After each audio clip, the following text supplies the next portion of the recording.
you know, it's the same old story with this weasel, man. Welcome to the BJ Show. Let's rock and roll. Rock and roll. Come on, everybody. Let's lose control. Brad John never wants to follow. Get ready for the ride. It's the BJ Show. BJ Show. You know, if people only saw me sitting here hours ahead of time, getting ready to do the show, meticulously preparing for the Brad and John show with checklists left and right, they would be impressed. But that's not how it happens, right, John? No, I don't know. I think they'd be more impressed by the fact that you do the show exclusively in your boxer shorts. I do. Do they still make BVDs, Brad? Are BVDs still a thing? Is that company still around? I think BVD and I think Fruit of the Loom both went bankrupt. I think they got bought out. You know, I mean, it's the typical corporate thing. There used to be all sorts of different kinds of underwear. Now there's like what? You got Hanes. You got then you got the upstarts. You got the Tommy John. The Tommy John stuff like that. You know, the boutique underwear. Do I dare ask you if you do wear I do not wear boutique underwear. I am very particular about my boxer shorts, though. Yeah, and you know how I am. I have to line dry everything. Like, I don't put my clothes in the dryer. Really? So I'm very particular about these things. You really line dry stuff? Yeah, I don't. If you see me any given day, and I'm wearing a shirt, yeah, or I'm wearing a pair of boxer shorts, right? You can be assured that they have been line dried in the sun. Outside? Yeah. No, Brett, where else am I going to line dry? Yeah, well, I guess, to be fair, I guess you could line dry stuff inside. Yeah. I mean, a key component for where I live is I have to have privacy. And one of the reasons to have privacy is because I line dry all my clothes. I'm not going to be a public nuisance and, live somewhere where I don't have fences and look like some kind of Hoosier. But yeah, so if you see a garment on my body, it has been line dried. See, the reason I ask you said about outside, and you were sort of surprised at that. My mom used to line drive all the stuff, but when it rained, she had ropes in the basement, so she would dry it inside. Oh, now see, that to me, I'm sorry to interrupt. To me, that seems like if you line dried something in a basement, it seems like the smell, it seems like it would be more likely to have an indoor smell. You get what I'm saying? Well, but see, here's the interesting thing. You just said it. Okay, what used to be acceptable neighborhood, behavior, putting your clothes out the lot. I mean, see, I can still remember. I had a friend of mine that flipped houses all the time, and we found this one house and couldn't figure out why there were these concrete pillars in the ground, 3 on one side, 3 on the other. And we finally figured out that's where they put they had, I guess, metal poles they put into these concrete indentations in the ground. Yes, that's right. And that's where they used to line dry their clothes and stuff like that. But I don't know. I mean, see, everybody's gotten spoiled. I mean, dryers, and I'll be the first. Matter of fact, even as I speak, I have a load of laundry on. I bet you do. I love the fact that your studio has a refrigerator. You have, God knows what else. You have a helium tank, Brad. You have access to all this stuff. I have a helium tank. I have a nitrogen tank. I have an oxyacetylene tanks. And let me think what else I have around here. Don't get me going on that kind of stuff. I'm a frustrated mechanic at heart, okay? I spent yesterday working on a car, and it did not go well. And I ended up... Well, we'll talk about that later. We've got to get into the top 3. That's John Combest, Combest. Every single day he puts together a list of all the important stuff that's going on in the state of Missouri. Sometimes 20, 30, 40, 50, sometimes maybe even 60 different items. We distill it down to what John thinks are the top 3, and we start with this guy right here. I'm Casey Kasem. Now, what's interesting is I think I know what's going to be in the top 3 this morning, at least one of them, and I've got a feeling I know what's going to be number 1. But we'll start off with... In third place... You were incorrect about this, Brad. What you thought was number 1 is actually going to be number 3. And that is on Friday, a judge in Cole County raised some questions about the abortion amendment, Amendment 3. Brad, did you expect that to be the top story? Well, I did, and so there must be a real blockbuster for number 2 and number 1, because I thought that would be the big story, because today, doesn't that culminate today? Isn't there supposed to be a decision today on that? It'll be tomorrow. It'll be for certain tomorrow. I believe 8:30 a.m. So we'll get into that in just a second. And Brad, the number one story, I wanted to save it for something inspirational. So that's a little teaser for number one. But Brad, a couple things have happened that we've talked about last week. At first, there was a ruling that, of course, because it involves abortion, was controversial, and that was the ballot summary language. And the language that can appear at polling places and on the Secretary of State website, kind of that plain language thing.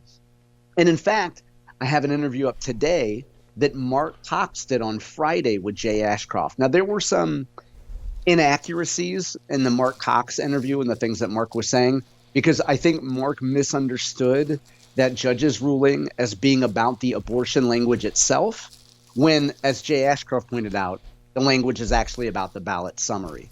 But what we heard on Friday, Brad, after we got off the air, was that Judge Christopher Limbaugh ruled on Friday that essentially kicks this whole thing up a couple levels to the Missouri Supreme Court.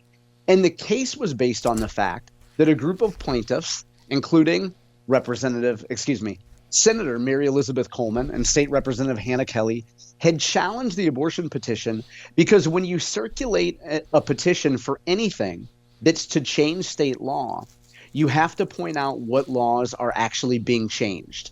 And the argument being made by the four plaintiffs was that when the pro-choice folks circulated their petition, they didn't call out all the statutes in Missouri state law that would be changed. So to cut to the chase, Brad, tomorrow morning, the Missouri Supreme Court is going to rule on whether or not Amendment 3 on abortion can stay on the ballot or not. Now, the reason why tomorrow is so critical and the reason why it's moving so quickly is tomorrow, Brad, ballots for absentee voters are supposed to begin being printed tomorrow. So that's why it's such a timely thing. So late breaking news that happened Friday once we got off the air. Okay, John, you got the inside scoop on this. I mean, what do you think is going to happen in the Supreme Court? I am traditionally, not in my personal life, but in my professional and political life, constantly a pessimist. The measure will stay on the ballot. There's no way that the Missouri Supreme Court will kick this abortion proposal off the ballot. Well, I was going to say, if they kick it off the ballot, there will be like uprisings. I can see, I don't know, not necessarily men. I see some men, but don't you think that women would, like a lot of women would just go ape over this? Just go like, okay. Yeah, and I don't know. You don't know if they would take it out on Petco. You don't know if they would take it out on Maidenform. You don't know if they would take it out on boxed winemakers. But a lot of angry women would get even angrier, Brad. Oh, okay. So I thought that was going to be number 3 or number 1. It was number 3 instead. So number 2 is up a notch to number 2. Big happening this week in Jefferson City, the annual veto session. Now, spoiler, none of the governor's vetoes, which had to do with some budget items and relatively, I would call them minor items, will get overridden. But there are a few good things that come from veto session, Brad. One of them is that education and other committees will be meeting this week. Since everybody is already in town, it's a good time for legislators to get together and handle some official business. I should point out that a good overview of this came from State Representative Melanie Stennett from the Springfield area. She was on our friend Garrett Bowles' show at KWTO over the weekend. Garrett's show is called All the Above. You can find that link up today with timestamps, as always. And Representative Stennett talked about a few priorities for the 2025 session, but also just the idea that while legislators are in town, it's a good time to get stuff done. Perhaps most importantly, Brad, the real joy of veto session is that all the lobbyists and campaign contributors have a reason to come to Jefferson City. They have some events, they have some fundraisers, everybody gets there, drinks until they're obliterated, has a fun party, has a fun time. So there's going to be a lot of great social gatherings. The progressive blog called the Missouri Independent has kind of I guess you could call it an amalgamation or a collection of some of the key fundraisers. I have that link up today. Also, you could check out Scott Fawn's Capital Calendar. It has a list of all the fundraisers up there too. So veto session, don't expect anything really important to happen legislatively. And I would also point out, Brad, one other interesting thing that's kind of a lingering topic. This was addressed on Fox 4 Kansas City. The chief blogger from the Missouri Independent, a guy named Jason Hancock, was on, and he was asked about the Kansas City Chiefs and whether or not the governor would call a special session. And Mr. Hancock pointed out that if the governor was going to call a special session, he would do it concurrent with veto session. So don't expect there to be some special session to keep the Chiefs in Missouri. So veto session this week, Brad. You'll see a little bit more news come out of Jefferson City than you ordinarily would in the fall. I still say I'm surprised this has not happened. We grab the Royals and we grab the Chiefs, bring them here to St. Louis. You know, I mean, they're the American League. Once upon a time, we had American League and National League. They played in the same ballpark. They did alternating homestands so that there was always – think about that. There'd be baseball essentially from sometime in late March, early April, every single day, almost every day. There's probably some days there would be, both teams would be off, but almost every single day, 162 games. We'd truly have 162 home games because we'd have the Cardinals and the Royals. We've already got that stadium. Matter of fact, just last week, that was one of the stories you had. They put in, or maybe you didn't have that story. I think I talked about it. They put in the new turf down at the Dome. Did you see that? Did you see that? No, I didn't see that, Brad. And yeah.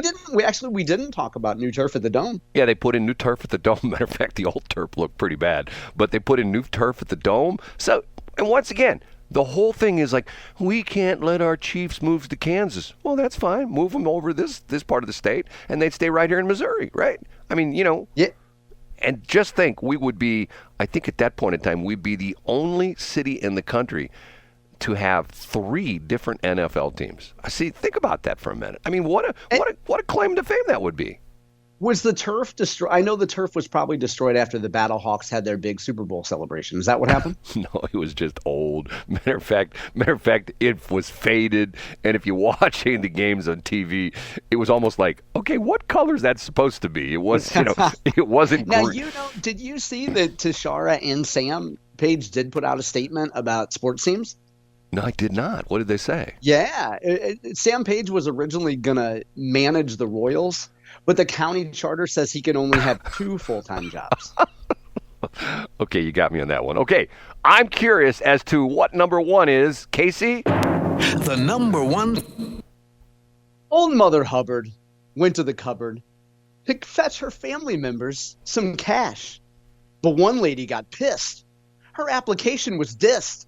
Hubbards better cover their ass. That's right, Brad. The Hubbard family in St. Louis City. Did you see this inspirational story about St. Louis Development Corporation grants?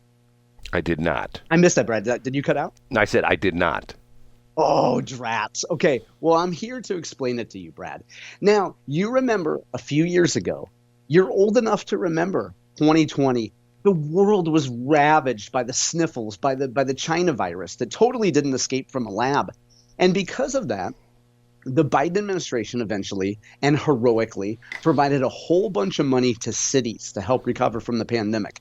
A bunch of the money went, of course, to St. Louis City and urban areas. And one of the things that the city was prioritizing, that St. Louis City was prioritizing, was North Side redevelopment.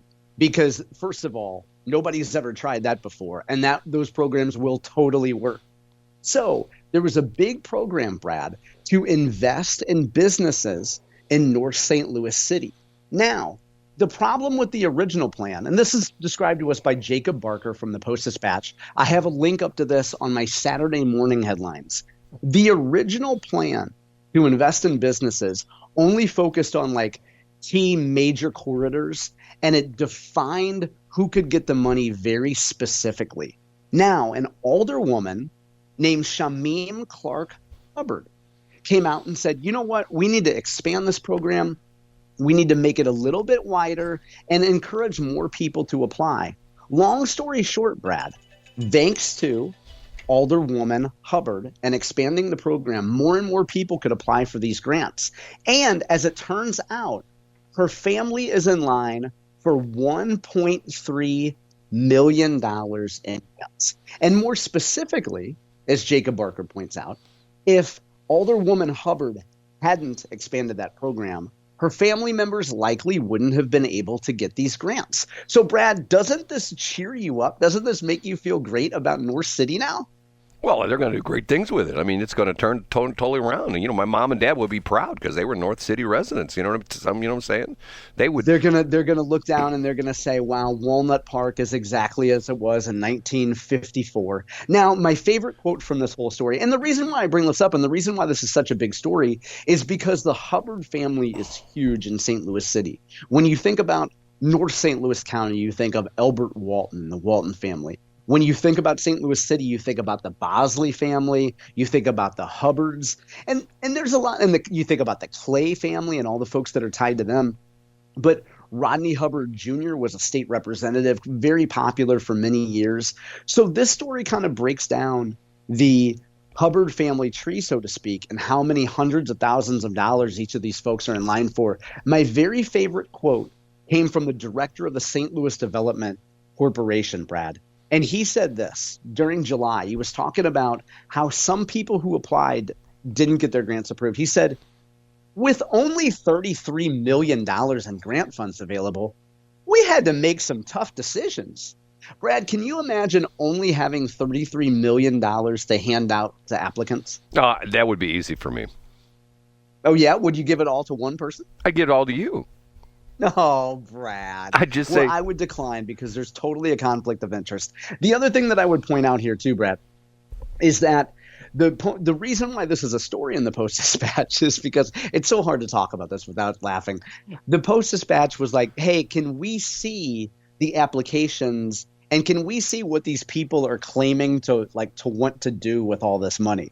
And the city's like, nah, because, competition, and it would give other businesses a competitive advantage if we said what these groups are going to do, if we issued their proposals, or let me rephrase that, if we distributed what they said they're going to do with the money and how much it would cost, then it would give maybe a competitive advantage to other people who are going to apply in the future. Anyway, it's a convoluted reason, it appears, for not actually saying why these folks, and the city for its part says they had a very, very intense, complicated, and thorough rubric by which they judged all the applications. So in other words, you couldn't just get, if you're Rodney Hubbard Sr., you couldn't just get $500,000 by saying you're going to do a extensive rebuilding of a building. You get what I'm saying, Brad? Well, couldn't the Post-Dispatch FOIA or Sunshine Law that? I mean, isn't that? That's what. But yeah, so the crux of it is, it's not. They can't release. The city is saying that they can't release it now because there's some confidential and proprietary business information in there, and that essentially what they're saying is that we'll give you these documents, but you got to wait a while. Rules are made to be broken, aren't they, John? I mean, Sure. if there's a rule. So anyway, folks should read this, and it takes a little bit of time to go through. And if you watch, like, for example, Rodney Hubbard Sr.'s granddaughter is getting $739,000 for what she calls the People Project Corporation. Now, what is in the People's Project Corporation? Brad, you're just going to have to wait. You're just going to have to wait. The group has no website and lists an address for another alderwoman candidate. So these are the kind of things you're just going to have to wait. I'm sure the People Project Corporation has a very serious and well thought out business plan for $739,000, but you're going to have to wait to hear it. And this is all Fed money, correct? Yeah, this is all federal money. Now, the one thing that the story doesn't mention is that Shameem Hubbard actually has a sister who was very successful, and she was best known. She couldn't use words, and she painted her face white. That was Shameem Hubbard. Okay. She went around in whiteface. You can do that. You can't do blackface. But Shameem, I mean, she doesn't speak, but sometimes she acts like she's trapped in a box. She's very entertaining. Is she the one that sometimes looks like she's pulling a rope as well, too? Is that the same one? Yeah, she does that thing. You can see her at the corner of Natural Bridge and Kings Highway. Okay. It's time for a break. Couldn't be a better time. Thanks for checking out the Brad and John Show podcast. This segment of the show is brought to you by John Combest's book, Stalking, Harassment, Internet Trolling, A Guide to Recovering and Rebuilding After Online Attacks. It's a great reference if you've ever been the unfortunate target of a social media attack. It's available on Amazon. Just search John Combest. That's Combest, John Combest, and the book will show up in your search results. Now it's time for another segment of the Brad and John Show. Can you handle it?